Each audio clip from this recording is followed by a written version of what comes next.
warahmatullahi wabarakatuh. Semangat pagi. Kita akan bahas mengenai member of class, kemudian perbedaan antara instance variable dan static variable.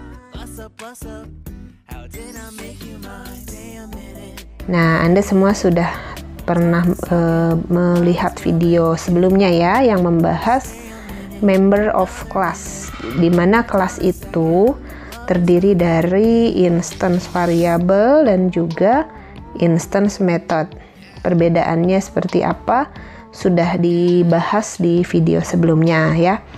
Intinya di sini, di dalam sebuah kelas, kelas itu dikarakterisasi, objek itu dikarakterisasi oleh variabel ya, dan juga methods.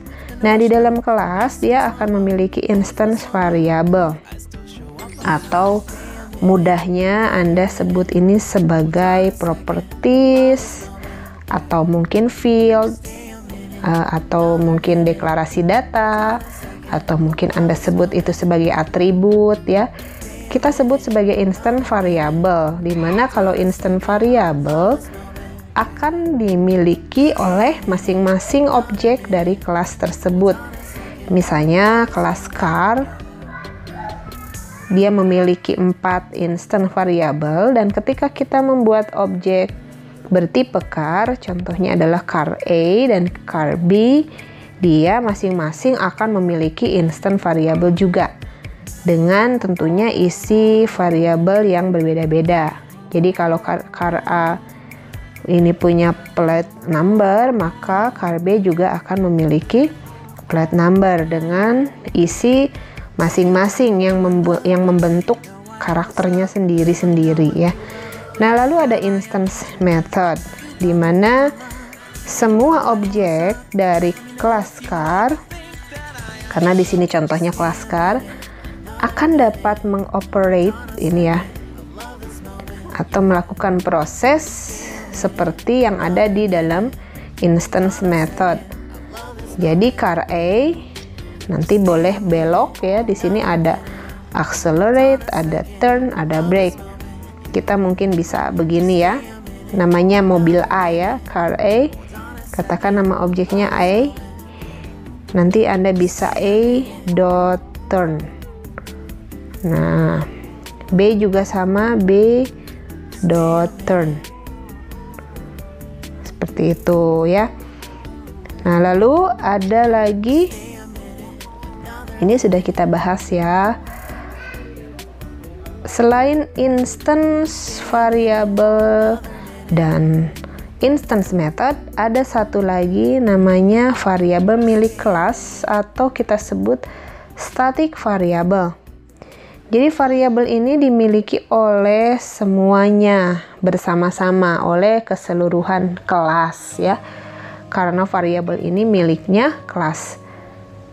Nilai dari static variable saya akan sebut sebagai static variable, memiliki nilai yang sama untuk semua objek, jadi semuanya bisa akses. Apakah dari luar juga bisa meminjam atau mengakses static variable? Nah, ini diperbolehkan. Sebagai contoh, kelas car, kalau tadi instant variable di car A dan car B masing-masing akan dimiliki ya. Nah, kalau static variable atau class variable seperti counter ini gambarnya ke sini ya. Milik semuanya, berarti milik bersama. Ini dimiliki oleh si kelas. Boleh nggak car A-nya mengakses count? Boleh ya. Boleh nggak car B-nya mengakses count? Boleh. Bahkan jika count ini juga diperbolehkan diakses oleh semuanya, kita bisa mengakses count. Jadi gambarannya seperti ini. Oke, saya akan pindah ke slide berikutnya. Kita akan buka note kosong ya. Kalau member tadi ya, car A,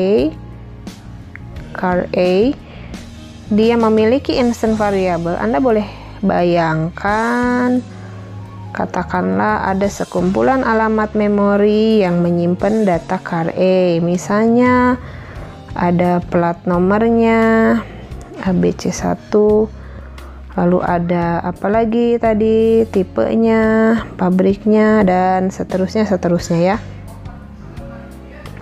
Nah, lalu ada counter. Oke, saya juga punya car B dengan hal yang sama ya. Dia akan memiliki sekumpulan alamat memori untuk menyimpan datanya. Misalnya ini nomor platnya adalah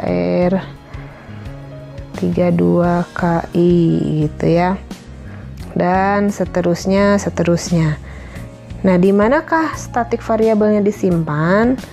Oke, static variabel bernama count. Saya akan berikan tulisannya uppercase supaya membedakan, oh itu adalah static variable. Dia simpan di sini, count nilainya adalah dia bisa diakses oleh siapapun. Misalnya tadi count isinya adalah 2 ya. Counter menghitung berapakah jumlah mobil yang sudah tercipta ya. Biasanya counternya ini disimpan di konstruktor supaya terlihat berapa banyak sih objek yang dibuat. Karena kalau saya buat objek car A pasti akan seperti ini ya, car, katakan A sama dengan new car. Nah, ini adalah konstruktor. Setiap buat objek pasti konstruktor akan dipanggil. Begitu juga dengan B, dia akan panggil konstruktor di sini ya. Nah, makanya untuk counter tepatnya kita simpan di dalam konstruktor. Nah, counternya ini adalah 2. Kalau saya mau akses count dari kelas car, maka dari A-nya sendiri dia bisa akses langsung a.count ya. Misalnya saya mau cari tahu nih, kita sistem out print line berapakah gitu ya, berapakah nilai count, boleh seperti itu, tapi juga kurang tepat ya. Kita akan langsung tulis seperti ini. Karena ini punyanya kelas car, nah maka kita tulis count milik kelas car gitu ya. Jadi akseslah dari kelasnya. Nah, di dalam kelas car saya akan buat kelas car-nya. Kurang lebih isinya adalah ini sum code ya. Sum code itu berisi instant variable yang tadi. Saya akan deklarasi di sini static variable public. Biasanya kan kita langsung ini ya, langsung tipe data gitu ya, public integer. Nah, karena dia static, jangan lupa kita sisipkan dulu di sininya keywordnya static integer count. Nah, jadi ketika saya mau akses count, karena dia static, dia harus diakses melalui kelas car. Jadi nanti cara aksesnya adalah car.count, karena ini variabel milik kelas car. Boleh nggak diakses dari kelas lain? Tentu boleh kalau dia sudah public. Misalnya saya bikin kelas seperti ini, kelas lain. Lalu di sini ada sum code. Saya akan akses variabel ini. Saya ingin tahu berapa sih jumlah car yang sudah di generate. Nah, kita boleh sistem out print line misalnya ya. Langsung tulis car.count. Nah, itu cara aksesnya. Apakah Java menyediakan juga static variable? Banyak sekali di Java. Kita buka yuk Java API-nya ya. Nah, kebetulan yang bisa online ini versi 7, jadi sebagai contoh saja ya. Di versi 7 ini ada classmate. Ini menyediakan banyak sekali static variable, nggak banyak sih, cuman 2 ya. static variable dan static method bisa Anda gunakan begitu saja tanpa harus menjadi objek dari kelas math. Misalnya ini ya, ada E, ada P. Kalau Anda mau bikin nilai P sendiri silahkan, tapi Anda nanti akan buat seperti ini.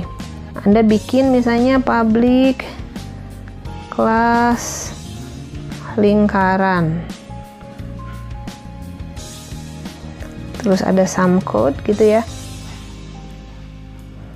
Terus Anda bikin di sininya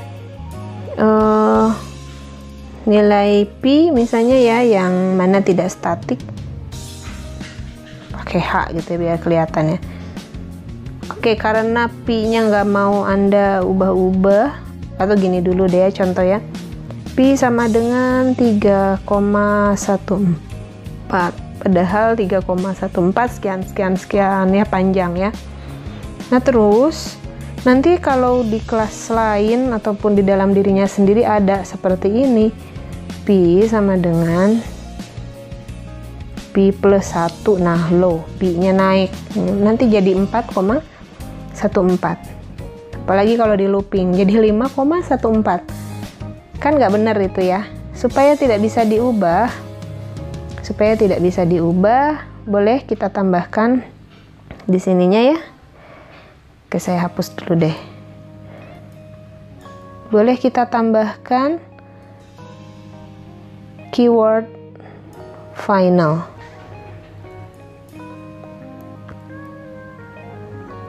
Final integer P. Ini tidak akan bisa diubah. Memang tidak akan bisa diubah.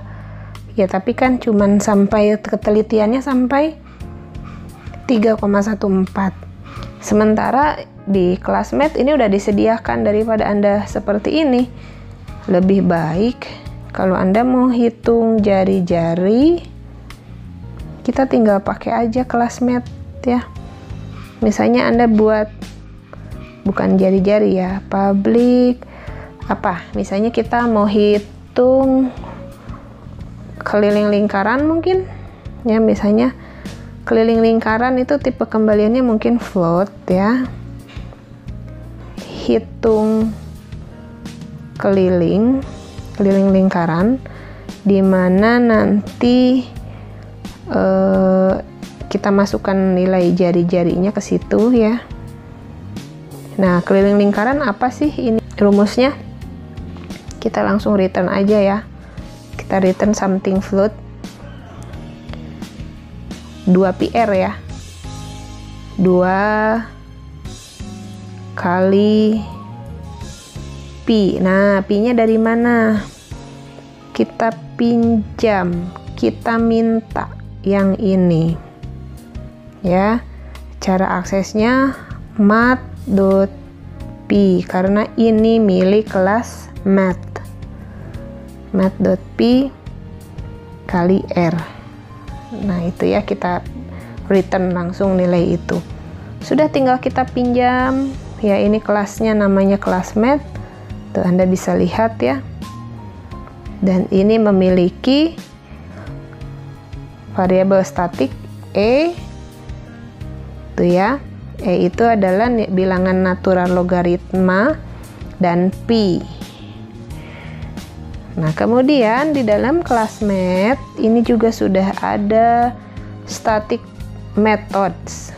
Misalnya untuk mengembalikan nilai absolut, untuk menghitung kosin tangen ya, akos, asin, atan, lalu untuk sale itu apa, pembulatan ya, dan seterusnya. Anda bisa pakai tuh ya, ada log ya, ada max, ada min yang sering digunakan ya, ada pow untuk perpangkatan, lalu ada juga random untuk mengembalikan nilai random, nanti kembalinya nilainya double.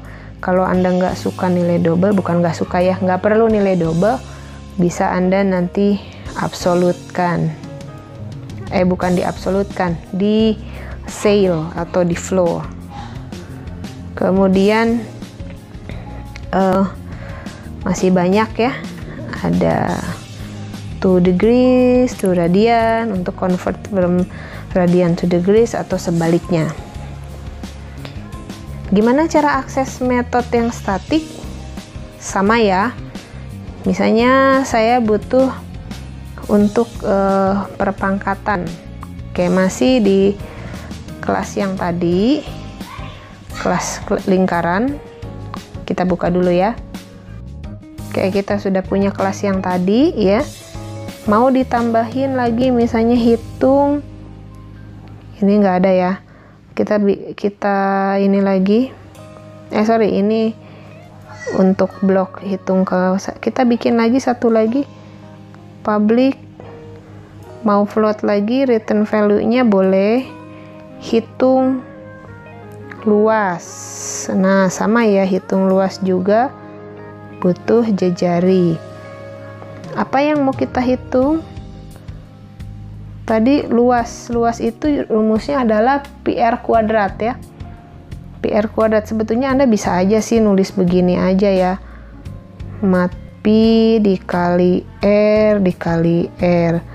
Tapi kalau mau coba fitur R kuadrat, misalnya kita bikin dulu di sini ya.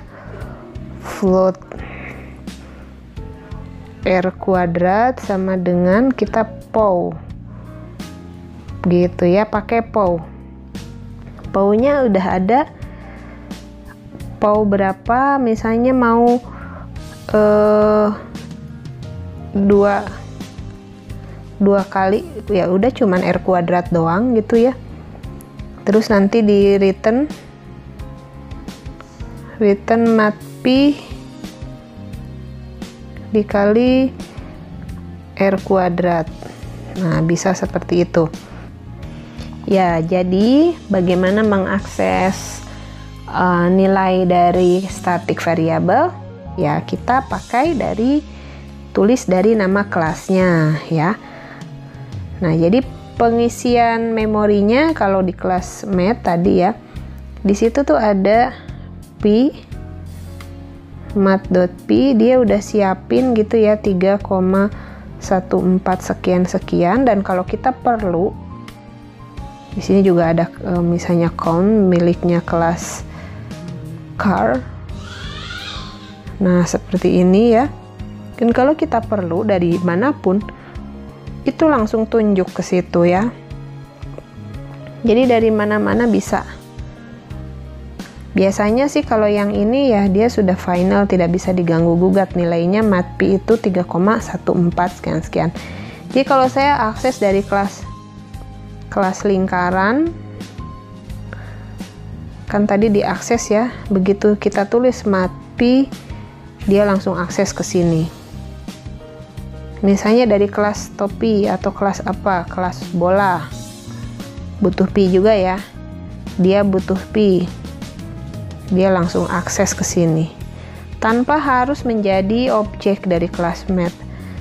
Car juga sama, misalnya dari kelas hitung jumlah atau apapun itulah, pengen tahu berapa jumlah car yang sudah di generate ya, kita langsung tunjuk ke sini tanpa harus menjadi objek kelas car. Sampai se ekstrim gini ya, misalnya saya punya kelas lain yang kemarin kita pengen akses nih car count, boleh ya, tapi nggak ada kepentingannya juga sih, buat apa ya. Nah, ngeaksesnya langsung ke sini tanpa harus menjadi objek mobil. Oke, itulah perbandingan antara static variable dan instance variable. Sampai ketemu lagi di video berikutnya.